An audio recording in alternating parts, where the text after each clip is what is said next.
So you want to teach your child the alphabet, but you quite don't know where to start. No worries. In this video, I'm going to lay it all out for you. By the end of this video, you know exactly how to teach your little one all about letter recognition of the alphabet without ever having to do another Google search. Say goodbye, Google. Now, before we jump into these steps, let me break down some very simple terms that you will need to know when it comes to teaching the ABCs. You will hear the term letter recognition.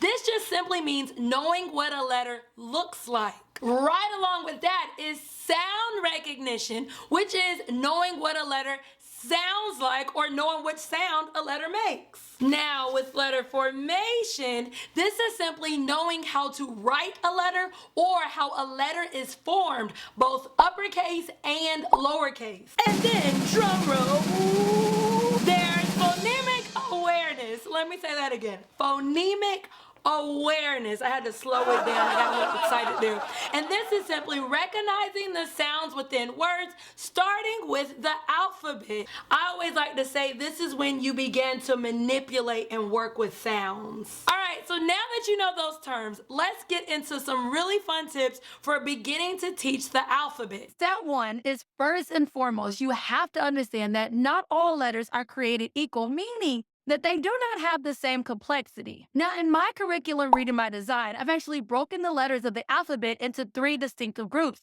from the easiest to say and write to the more complex letters to say and write. As you see here, set 1 includes really simple letters like the letter O, for example. The letter O is written just like a circle, and most children learn how to write a circle fairly early in age. So by the time they get to letter recognition and letter formation, they can easily write that circle, thus writing the letter O. On the contrary, let's talk about set 3 for a second. Q makes the qu sound, k, w together, qu. If a child has already mastered the k sound and they've already mastered the w sound, then they'll be able to blend the two together and make the qu sound correctly, thus knowing the sound the letter Q makes. In fact, there are quite a few sounds that you actually might be pronouncing to your children incorrectly. Like saying, for example, R makes the R sound, R does not make the R sound, or actually makes the sound. If you need additional help with this, don't worry. I actually did an entire video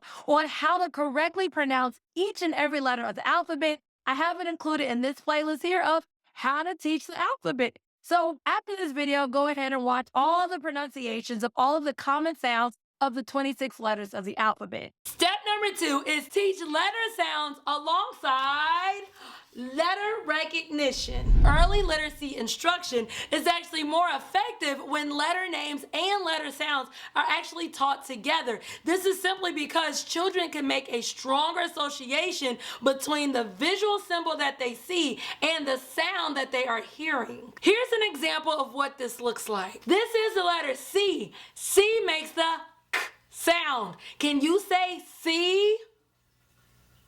Good job. Can you say k?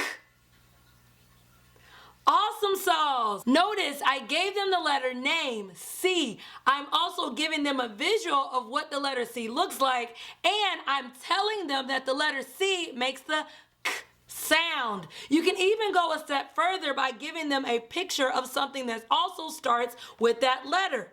This is a can. Can begins with the k sound for the letter C. Can you say can? You can actually take exactly what I said and make it your script. And then you can rinse and repeat that script with any different letter. All right, so let's get into step 3, and that is to expose children to uppercase and lowercase letters simultaneously. That means that you are teaching both uppercase and lowercase letters all at the same time. Now, it's important to teach both uppercase and lowercase letters at the same time because studies show that children are more successful in learning letter recognition when they're exposed to both cases simultaneously. Uppercase letters are easier for children to write and to recognize simply because of their simpler form, and the fact that uppercase letters use a lot of straight lines versus lowercase letters use a lot of curves and circles. So uppercase letters are just easier to write and to recognize. And you can practice this by having children write both the uppercase letter A and the lowercase letter A, even if the uppercase letter A comes more naturally to them. All right, so now let's get into step number 4. Create multiple opportunities to practice. With this step, you want to give children multiple opportunities to practice recognizing, saying, and even writing their letters. Since letter recognition is a basic recall skill, meaning that there's only one correct answer. So, for example, this is the letter A. It is always going to be the letter A. This is the letter F. It is always going to be the letter F. There is one correct answer. So, that's a basic recall skill. All right. Now that we understand that, it doesn't require a lot of critical thinking. A is A and F is F. However, in order to actually master that this is the letter A and that this is the letter F, a child must have multiple opportunities to practice and to get familiar with the A sound and the S sound. All right, so what I'm saying is practice is essential for mastery. Flashcards are actually a great tool for a quick 3 to 5 minute review. However, they must be paired with other opportunities for well-rounded learning. Now, in my curriculum, Reading by Design, there is a daily spiral review that's already kind of added within the curriculum. And using the flashcards to review letter names and letter sounds only should take about 3 to 5 minutes. So you see, doing a daily review doesn't really take a lot of time. Let me just give you an example. Okay, so let's say you have 15 minutes to teach letters. So you're going to start with a 3 to 5 minute flashcard review. After that flashcard review, you want to get children excited about the lesson, excited about the letter. So you want to do something fun. You can sing a fun song about the letter, or you can even read a book that features the letter or the letter sound. Once you have hooked the child into the lesson, you are ready for the meat of the lesson. And so you want to incorporate some hands-on activities. These are activities that will allow children to use their hands or use their bodies in order to practice letter recognition or letter formation. So they can do things like forming the letter in Play-Doh, which is also included in Reading by Design. They can use the little dotted markers to dot how to write the letters. They can build the letters. There's so many things you can do, but you want to think, okay, how can I reinforce the letter name, the letter sound, or how the letter is formed by them using their bodies, particularly their hands? In fact, down below in the description, you can actually grab a free lesson that includes all of this together and will show you exactly what a good alphabet lesson looks like. In addition to the actual lesson plan, you actually get the flashcards that go with the letter, you get the interactive games, and the hands-on activities that come along with the lesson to show you how all of this comes together like one nice piece of cake. Step number 5, incorporate activities that engage all 5 senses. You saw what I did there? Step 5, 5 senses. Y'all, I am corny. It's the teacher in me. Engaging multiple senses just simply strengthens memory and learning with young learners. There was a study done that found that multisensory learning, combining auditory, visual, and kinesthetic experiences, can significantly improve retention. And so I'm not just throwing out a whole bunch of words out there. Let me just kind of break down all 3 of the things that I just said. Auditory simply means hearing, meaning the child has to be exposed to hearing the letter sound and hearing the letter name. Visual simply means the child is seeing, meaning they're seeing the letters, they're seeing how the letters are formed, they're visually seeing the letters. Kinesthetic experience means that the child is able to touch, and so you want to use like sand activities or anything that allows the child to actually move something or touch something. Do I need to give you an example? Let me give you an example. All right. Singing songs actually caters to the auditory learner, and it actually allows them to use their mouth. The letter V starts victory, violin, vacation, volcano. If you listen carefully, you hear words that begin with letter V. All right, you see that? You see that?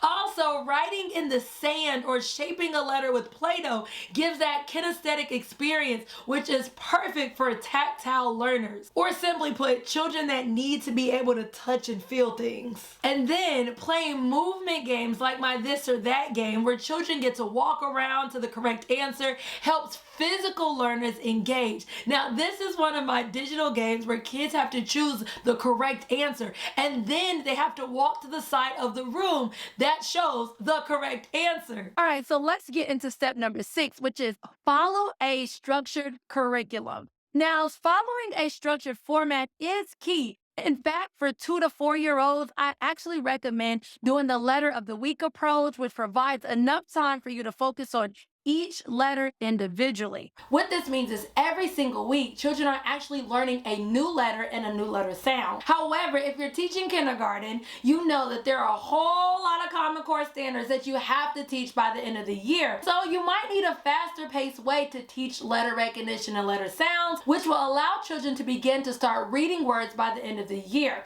That's why I recommend using a flexible curriculum. Flexible curriculums just allow your lessons to be tailored to your needs. Reading by Design does this because it has 2 different paths. You can do the letter of the week done for you kind of path where there's 1 letter taught each and every week, or you can make your own lessons using all of the resources to be able to do the entire curriculum in a more concise pace. Of course, the second way will allow you to teach all the letter names and all the letter sounds in like 2 months. I actually had a client who was in 1st grade, and because he was missing letter names and letter sounds, she did the second option to Reading by Design, which is the build your own lessons, and he actually mastered all of his letter sounds and all of his letter names in less than a month. So just know you have options. All right, so now we are on to step number 7, which is to reinforce with daily practice and spiral review. Daily practice and spiral review just simply means revisiting previous letters and previous sounds that you've already taught. Doing this is crucial to solidify learning. You want to make sure that children don't just learn the letters,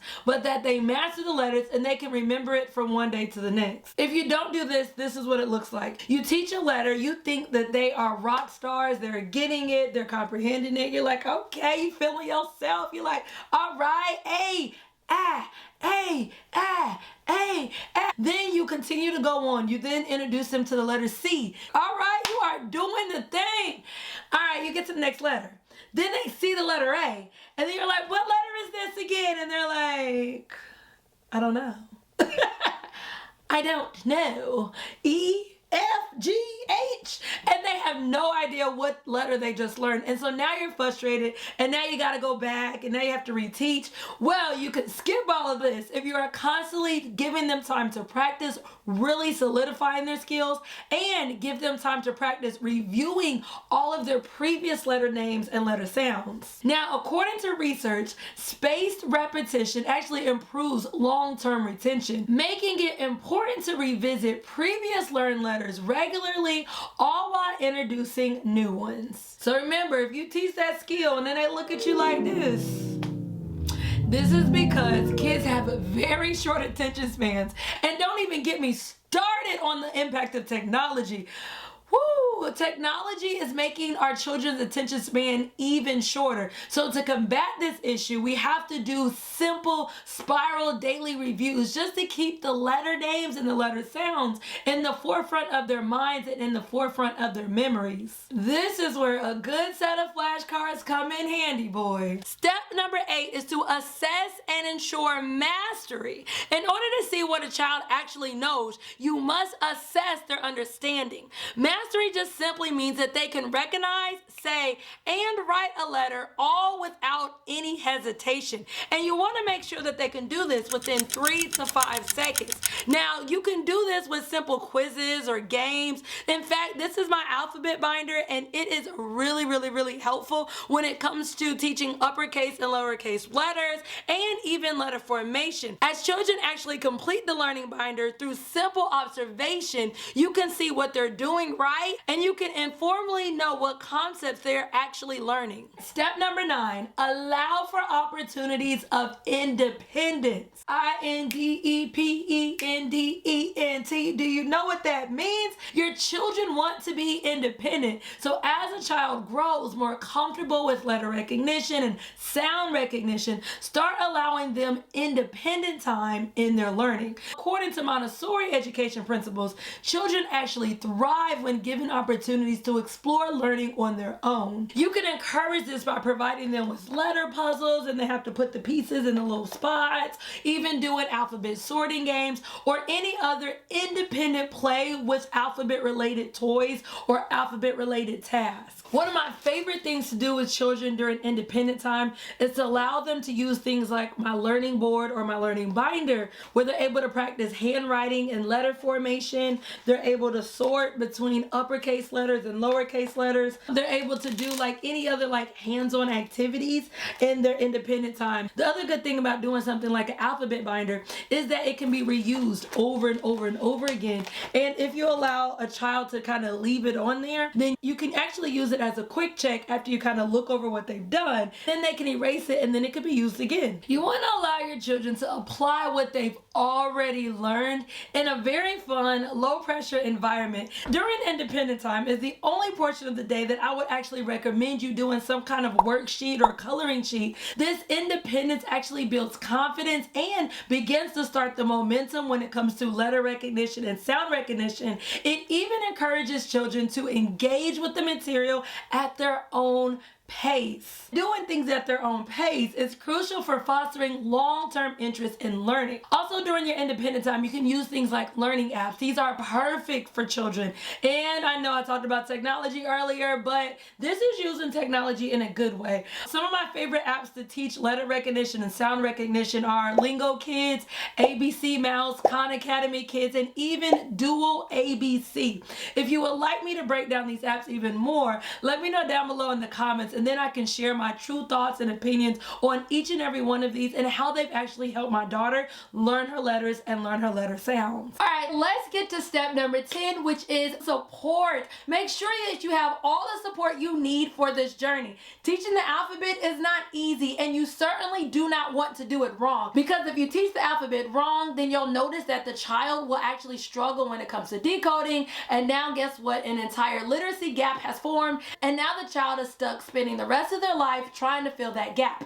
So you want to make sure that you have support along the journey, and that is where Reading by Design comes in. And that's because it truly has everything you need to teach letter recognition, sound recognition, and letter formation. Even as a beginner, even with no experience, no college degree, you can pick up this curriculum and you can work it. You can teach the alphabet with confidence and with success. Now, I'm not just trying to sell you something. I'm really trying to give you the solution to all of your problems. Reading by Design isn't just a curriculum. It's actually a complete solution to the challenges you've been wrestling with. With Reading by Design, you won't have to worry about juggling multiple resources or second guessing if you're doing enough. This curriculum has everything you need to teach your children how to read with confidence, also nurturing their love for Jesus Christ. Let Reading by Design be the answer to your prayers. The solution is right here.